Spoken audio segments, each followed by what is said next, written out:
So, John, you were very, very busy this year with your rose breeding. Not only this year, also last year, right? Yeah. And you collected a lot of hips, opened those hips up, got the seeds out, got them planted, and all the things you have to do in your little, we call it in German, Hexenküche. How would you call it in English? Witch's kitchen. Your witch's kitchen. Okay, so you are the witch of the rose seeds. I'm afraid so. So Yeah. tell us, when you breed new roses, so or you start breeding, what goes through your mind at the very beginning? Well, this is a classic example. What went through my mind was I'd got a once flowering and very, very powerful rambler, and I crossed it with a repeat flowering rambler to produce another colour of repeat flowering rambler, instead of which I've got the most delightful little fat shrub. Okay, so And so, man proposes, God disposes, and you end up often with things that are a complete surprise, and this was a delightful surprise. yeah, cool. So you have, you take the two parents, Yes. and you stick them together. You take the pollen from one and you Okay. put it on the rose hip of another. Okay. Well, you put it on the flower of another, which develops as a rose Yeah. hip. You take the seeds, you hope they germinate. Yeah. In most cases they don't. It's complicated and difficult. And the result is not predictable. And then, so you have to have lots of tries to get to a result.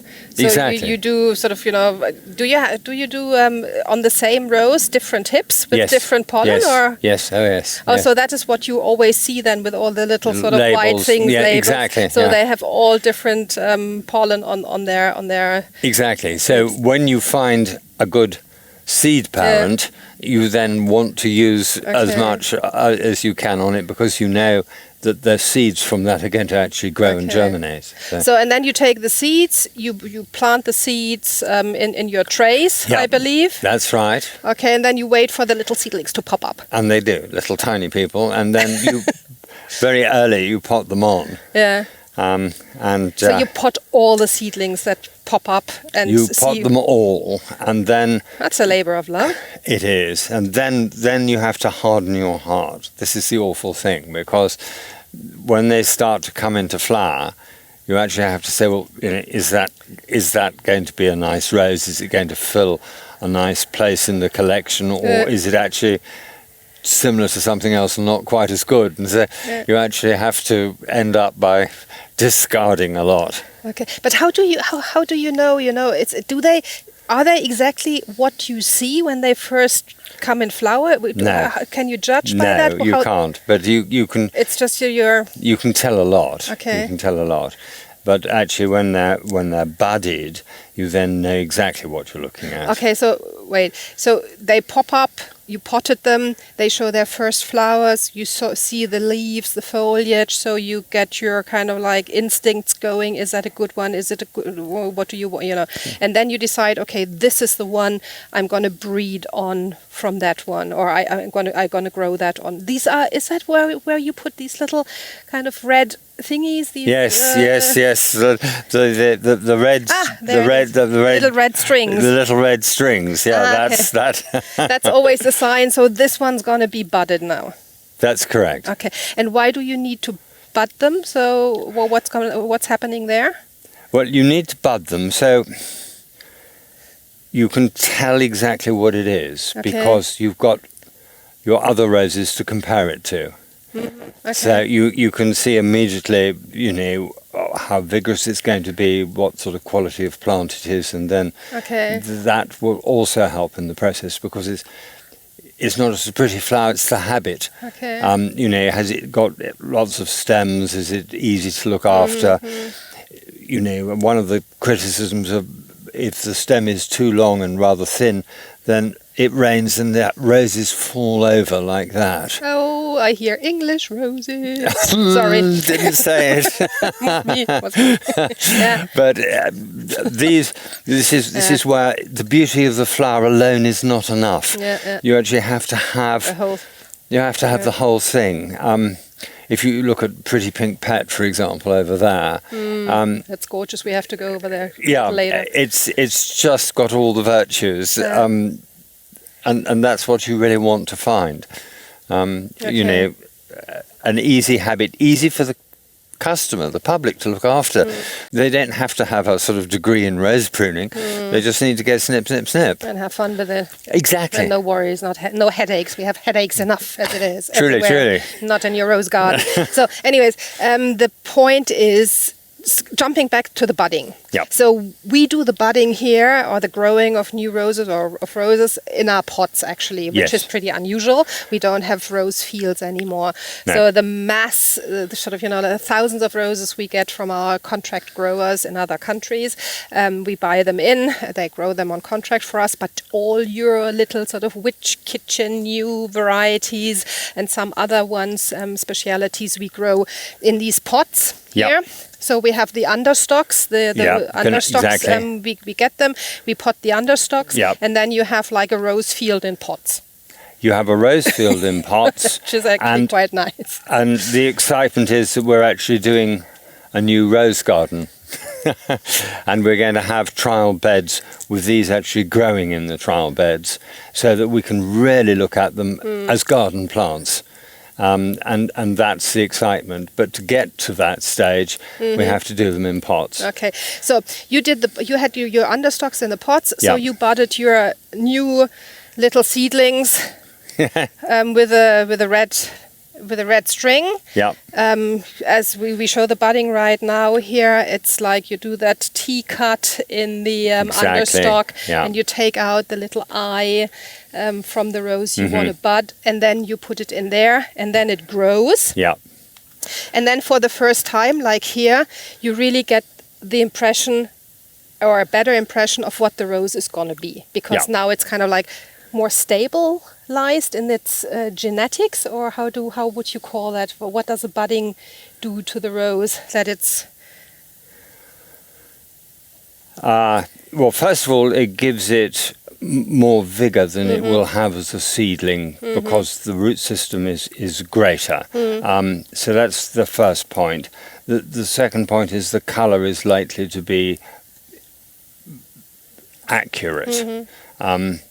And you can really work out what it's going to do when it's budded on the stalk. And from that, that is then sort of, from here you then choose what you really want to put on the market, what you really want to offer to people, because that's going to be the scent it has, it's going to be the color, it's going to be it's healthy, it's exactly. Well, that's the other point about it.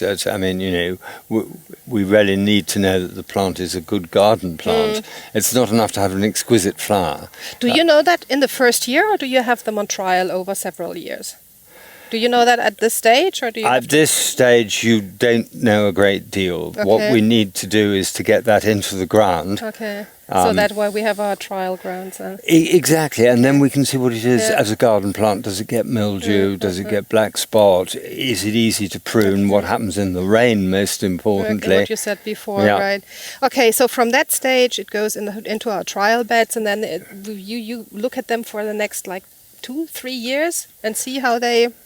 Yes, and if we're excited by it, of course, then we've got the opportunity to propagate more in pots. Okay.